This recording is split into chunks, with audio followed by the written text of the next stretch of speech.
Bismillahirrahmanirrahim.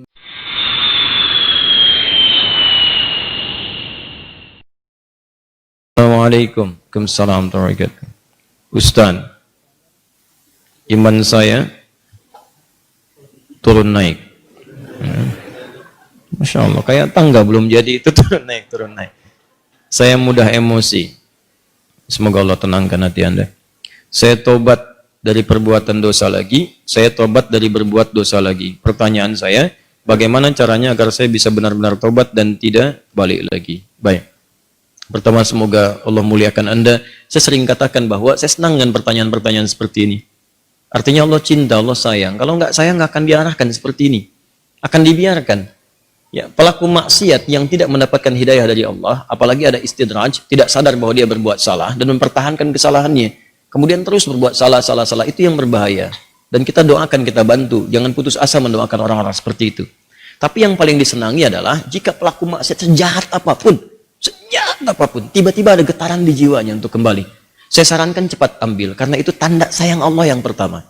Ambil itu. Saya sering katakan pada Anda, Allah sangat mencintai pelaku maksiat yang tobat dibandingkan orang soleh yang tidak pernah merasa salah. Dalilnya Quran surah kedua Al-Baqarah di akhir ayat 222. Innallaha yuhibbut tawwabin. Allah sangat cinta orang yang selalu untuk berusaha tobat. Dan Allah akan tunjukkan jalan kalau dia mau ngambil itu. Tadi misal Anda pernah berbuat salah dan terus ada getaran di jiwa, ini salah nih, saya harus berubah. Ini petunjuk Allah, Anda ambil tuh. Itu langsung turun ayat di Quran surah ke-29 ayat 69. Quran surah 29 Al-Ankabut ayat 69. Walladzina jahadu fina lanahdiyannahum subulana. Orang-orang yang serius menjemput petunjuk kami.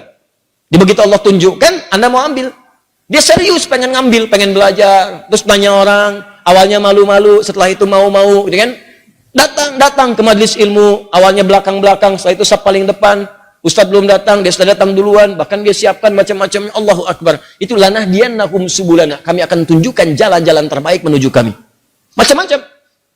Tiba-tiba Masya Allah bukan cuma di taklim aja. Ada yang dapat hadiah umrah, ada yang dapat jodoh, ada yang macam-macam. Diberikan pokoknya. Jadi yang pertama diberikan itu bukan dunia dulu, ketenangan hati dulu. Jadi kalau Anda hijrah, yang diberikan pertama kali ketenangan jiwa. Ya, Quran surah keempat ayat 100, paling kiri sebelah bawah. Wa may yuhajir fi sabilillah yajid fil ardi muraghaman katsiran wa sa'ah. Orang yang mau berhijrah ke jalan Allah akan diberikan oleh Allah itu pertama sa'ah tuh. Kelapangan dalam jiwanya, tenang gitu, kenikmat. Ada sesuatu yang nggak pernah Anda peroleh sebelumnya. Biasa kumpul-kumpul, main-main, ya, menjelang isya, maghrib, malam-malam, cuma nonton. Tiba-tiba taklim, ikut ke majelis ilmu. Awalnya mungkin penyesuaian, lama-lama jadi enak gitu. Ada sesuatu yang kerasanya, saya kemana aja selama ini? Saya kemana aja gitu.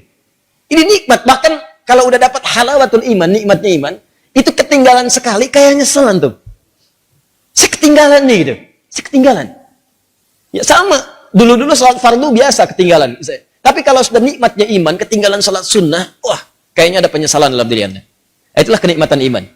Nah sekarang, kalau kemudian Anda bertanya, Ustadz saya pengen tobat, saya ini pengen tobat, tapi saya ini berbuat salah lagi. Kadang naik, kadang turun, kadang naik, kadang turun. Naik, turun itu biasa. Itu di Al-Bukhari disebutkan di Kitabul Iman. Kitab yang pertama, ada 57 hadis di situ.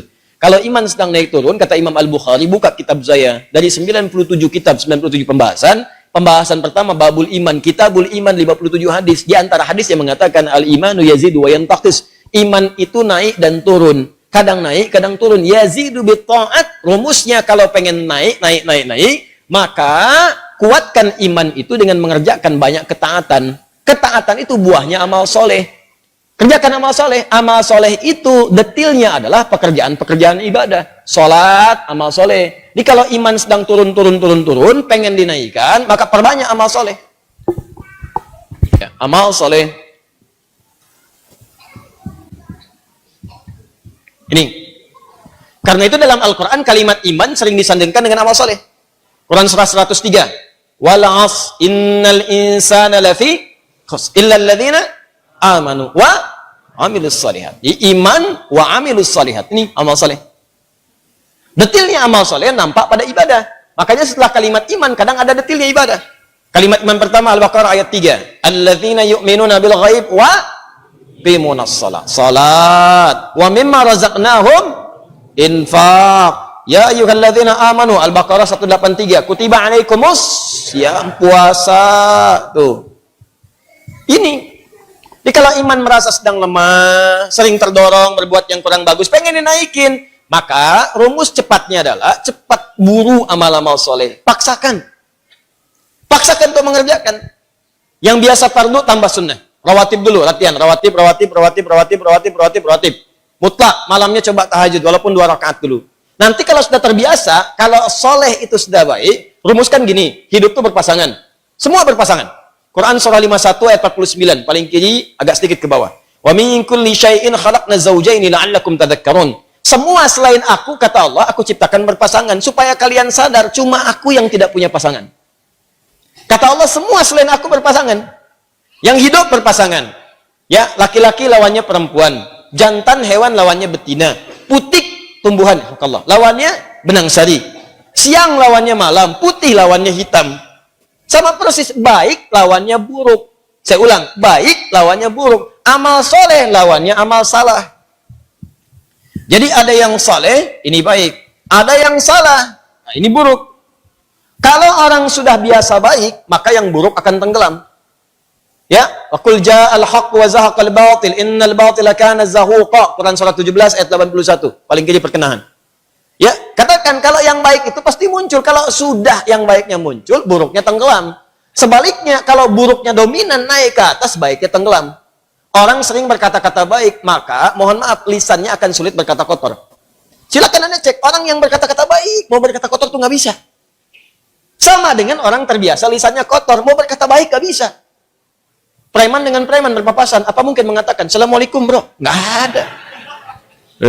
Gimana kayak? Apain gitu? Kiai dengan kiai nggak mungkin berkata kotor. Ustadz dengan ustadz mustahil, ahli taklim dengan ahli taklim. Assalamualaikum akhi. Waalaikumsalam akhi. Assalamualaikum ukhti. Waalaikumsalam. Jadi seperti itu. Jadi kalau Anda terbiasa berbuat baik, maka yang buruknya akan hilang. Maka rumusnya kata Nabi, tingkatkan kesolehan. Salat naikkan. Paksakan. Gini. Saya kasih doa ya, cepat ya. Untuk menguatkan hati. Jadi kalau Anda bisa kerjakan, sedang malas, bacakan dan kuatkan pada hati Anda. Kuatkan. Insya Allah nanti Allah turunkan kekuatan dan Anda bisa kemudian maksimalkan. Allahumma. Ikut aja. Allahumma paksain. Ya. Paksa. Dah. Ganti. Serius. Allahumma ajbirna. Allahumma ajbirna. Ajbirna. Ini bahasa Arabnya. Allahumma paksain.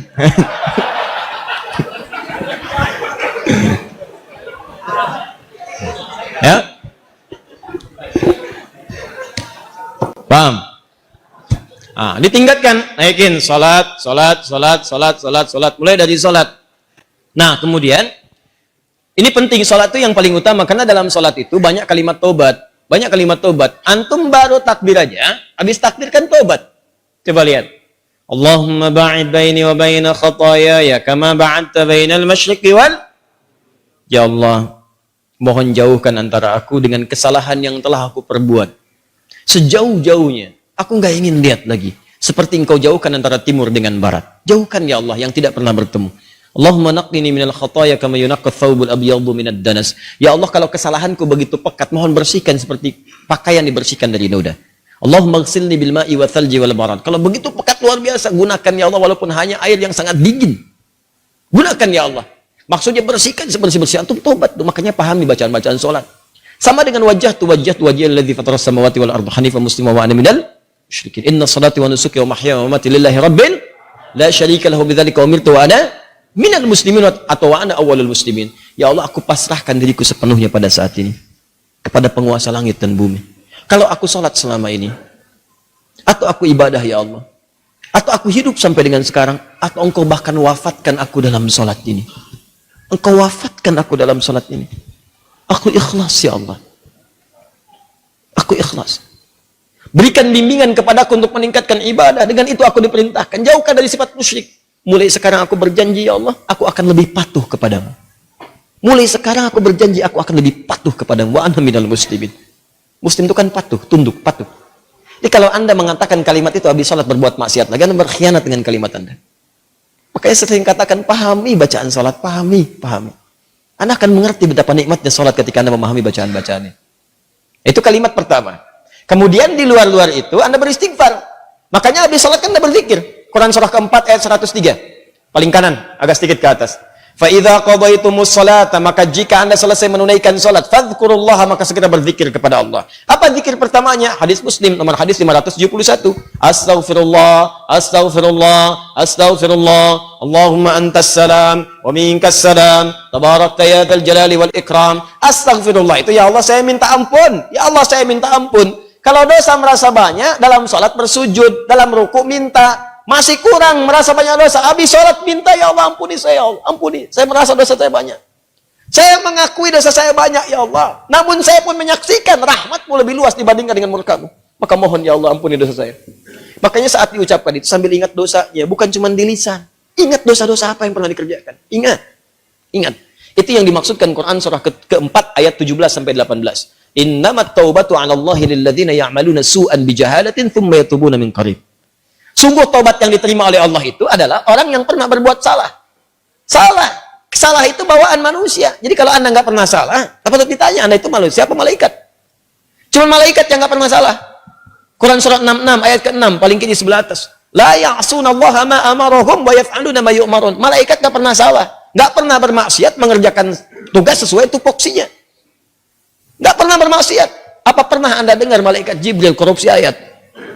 Nggak ada. Apa pernah malaikat sering tukeran tugas? Nggak ada. Jibril, sini. Kenapa? Saya jengkel banget sama orang itu. Ente yang cabut nyawanya deh. Kata malaikat maut, nggak ada. Semua sama sesuai tugasnya masing-masing. Jadi kalau Anda mengharapkan kesempurnaan dari seseorang, percuma. Karena Anda manusia. Sama persis dengan pasangan hidup. Kalau Anda mengharapkan suami Anda sempurna, Bu, ibu salah nikah. Harusnya ibu cari malaikat. Cuma malaikat gak punya nafsu. Jadi kalau ada suami salah, wajar namanya manusia. Jangan diekspos kesalahannya. Demikian juga istri kalau keliru, wajar namanya perempuan manusia. Kecuali malaikat. Papa kenapa sih gak pernah mengertiin aku? Mama, papa ini manusia, bukan malaikat. Mama juga bukan setan kan? Kalau setan sebaliknya. Selalu kenal salah, gak kenal benar. Dan setan nggak mau tobat. Manusia pertengahan salah dan tobat. Setan salah nggak mau tobat. Jadi kalau ada manusia mengatakan dirinya manusia salah, nggak mau tobat, patut ditanya dia manusia atau itu. Paham ya? Tobat itu terus. Makanya disebut tawab. Tawab itu nggak berhenti. Jadi kalau sekarang belum kerasa perubahan dia, terus tobat, jangan berhenti. Terus tobat. Misal sekarang tobat nih, masih berulang, tobat lagi terus, jangan berhenti. Sampai Anda merasakan bahwa perbuatan itu buruk dan membencinya. Terus, jangan berhenti. Jangan terus tobat, nangis. Hari ini nangis, nggak bisa, besok nangis. Nggak bisa, besok nangis. Nggak bisa lagi, tangisi diri Anda yang belum bisa menangis. Terus. Dan kalaupun Anda wafat, Anda sedang dihitung wafat dalam keadaan berusaha tobat. Itu poinnya. Bukankah ada orang membunuh 100 orang dan dia berusaha tobat? Dia berusaha tobat, datang ke majelis ilmu. Berusaha di jalan wafat. Dihitung oleh Allah. Padahal belum tahu dia diterima atau enggak tobatnya. Belum tahu dia.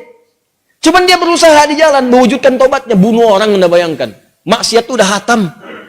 Udah lewat bahkan. Ya. Dia kerjakan, tapi dia mau tobat. Dia terima getaran jiwanya. Datang, istighfar. Di jalan meninggal. Diterima tobatnya. Dan kita tidak tahu pelaku maksiat mana yang saat wafat dalam keadaan tobat. Ya, makanya ayo biasakan tobat. Istighfar. Nabi aja biasa istighfar. Nanti kalau sudah enak ada kelapangan. Setelah itu baru diberikan anugerah-anugerah dunia yang dirasakan hilang itu. Awal-awal tuh begitu Pak. Kadang pengen tobat. Saya pengen tobat ya Allah ke masjid. Sholat 2 rakaat tahiyatul masjid. Pulang sepatu hilang. Ya. Kadang-kadang begitu. Karena Allah kalau sudah senang dengan seorang hamba. Yang kurang baik dibuang-buang. Buang. Nanti didatangkan lagi yang baik. Kalau Anda sabar. Ya. Kan pernah ada seorang ini kisah nyata. Seorang pemuda tobat. Terus diarahkan pada seorang syekh. Begitu diarahkan di syekh itu, kata syekh ini benar kamu mau tobat. Kalau mau tinggal dengan saya terbatas. Yang ada cuma kurma, minum air putih. Nggak apa-apa syekh, saya mau tobat. Tinggal di situ. Sehari, 2 hari, 3 hari. Begitu 3 hari, setan datang. Kadang-kadang setan itu datangnya kepada orang tobat, gak seketika. Nanti beberapa waktu diarahkan dia kepada maksiat. Jadi kisah nyata, setan membisikkan kepada dirinya, guru kamu ini, syekh kamu, ini sabar banget, makan cuman kurma, air putih, kamu sudah mulai kuat, coba berbakti kepada gurumu, carikan makanan. Bagus awalnya. Keluar dia, carikan makanan. Begitu keluar, nyari-nyari nggak dapat, lompat tetangga, bakat malingnya dipakai lagi. Naik bakat pencurinya. Nggak dapat, lewat lagi, begitu rumah kedua, belum manjat, sudah mencium bau enak, bau makanan. Manjat dia ke atas tembok, begitu manjat lihat ada tungku, ya. Di situnya di atasnya kemudian ada satu panci, ya. Kemudian dia ke situ, begitu dibuka, Allahu Akbar, 3 terong, enak banget kayaknya baunya yang sudah matang. Ya, dibisikkan ke telinganya, coba dulu aja, kalau enak ambil. Berikan kepada gurumu. Syekhmu kan orang terkenal di sini. Kalau cuma ngambil dikasih tahu buat gurumu, pasti orang paham. Tuh, kadang-kadang begitu tuh. Mangga itu ambil aja kalau ditanya buat Ustaz Hadi. Awas suami-suami itu. Papa lagi di mana? Sama Ustadz Adi. Nah, hati-hati itu. Kalimat-kalimat padahal enggak misalnya kan? Baik. Nah, begitu proposalnya tuh. Akhirnya dia coba dikunyah. Begitu dikunyah kemudian, nah karena dia sudah tobat, itu ada petunjuk di hatinya. Jadi kalau orang sudah bersih itu kemudian berbuat maksiat, nanti ada yang namanya burhan mirabbi. Ya, petunjuk Allah seperti Nabi Yusuf menerima burhan. Ini salah. Ya, cahaya kebaikan yang diberikan oleh Allah kepada seseorang yang tergerak berbuat maksiat. Di hatinya mengatakan jangan lakukan itu salah. Nah dia begitu, jangan lakukan itu keliru, itu salah. Begitu mendengar suara tadi dia muntahkan, ini kisahnya tadi muntahkan seketika. Dan dia lari. Dan dia ingin ceritakan kepada gurunya bahwa dia telah berbuat salah. Dia pengen dituntun, salah saya pengen tobat. Balik lagi. Begitu balik lagi ke tempat gurunya, qadar Allah, begitu pulang ke masjid gurunya, ternyata gurunya sedang berhadapan dengan seorang perempuan. Di luarnya ada bapaknya nunggu, seorang laki-laki tua. Begitu sedang berhadapan, lihat anak muda tadi dipanggil, ya bunaya ta'ala, anak sini, sini. Ya, begitu datang, diceritakan sama gurunya, ini ada seorang perempuan datang pada saya, dia baru ditinggal wafat oleh suaminya, selesai masa iddahnya, dia datang pada saya untuk dicarikan jodoh. Saya tawarkan pada kamu, maukah engkau menjadi jodohnya? Nah, kalau Anda dalam situasi seperti itu tuh, wah, udah datang mau tobat, masuk masjid ada durian tuh kan? Wah, perempuannya cantik, tinggal wafat kemudian oleh suaminya, belum ada keturunan dan seterusnya, baru aja menikah, selesai masa iddah, ditawarkan pada Anda. Mau nggak? Nah, lalu laki-laki ini berkata, guru, saya khawatir tidak bisa memberikan apa yang membutuhkan. Saya saja kesini numpang. Apa jawab gurunya? Kamu nggak usah khawatir. Dia diwarisi harta yang sangat banyak. Dia kesini hanya mencari pria soleh yang ingin jadi suami yang mampu membimbing dia ke surga. Kira-kira kalau ada jawaban seperti itu, apakah Anda bersedia atau tidak menolak sama sekali? Oh, baik. Maka sama seperti Anda. Diterimalah kemudian lamaran itu. Ternyata bapak tua tadi yang di luar, bapak si perempuan tadi. Dibawa ke dalam, kemudian diakadkan. Setelah selesai, pulanglah ke rumah. Kisah belum berhenti. Begitu keluar rumah, digandeng erat tangannya tuh, jalan. Lewat ke rumah tadi yang naik pagar itu. Ya, dia udah dagdikduk tidak karuan. Dagdikduk, rumahnya ini bukan kan? Alhamdulillah ternyata bukan, lewat. Begitu di rumah yang terong tadi, dia percepat jalannya. Begitu dipercepat, maka terasalah kemudian ada rem di tangannya dari istrinya tadi. Dipegang tangannya, Zauji, ada apa itu? Nah, sayang, ini rumah kita katanya. Rumah terong tadi. Betul. Masuklah ke situ. Aduh, celaka saya katanya kan. Begitu masuk ke situ, bertanya. Polos kayak nanya, Zauji, hal anta ja'i? Sayang, kamu lapar? Jujur dia, nah, saya lapar. Saya 3 hari makan cuman kurma, minum air putih gini. Alhamdulillah. Baik, tunggu sebentar. Begitu ke dapur dia lihat, wah, terongnya kan bermasalah tuh. Pancinya kebuka, dia rupanya dia menyiapkan terong itu untuk suami barunya. Begitu dilihat terong yang bermasalah, dia teriak, siapa yang makan terong saya? Katanya. Tahan. Kalau situasi itu terjadi, bagaimana respon Anda?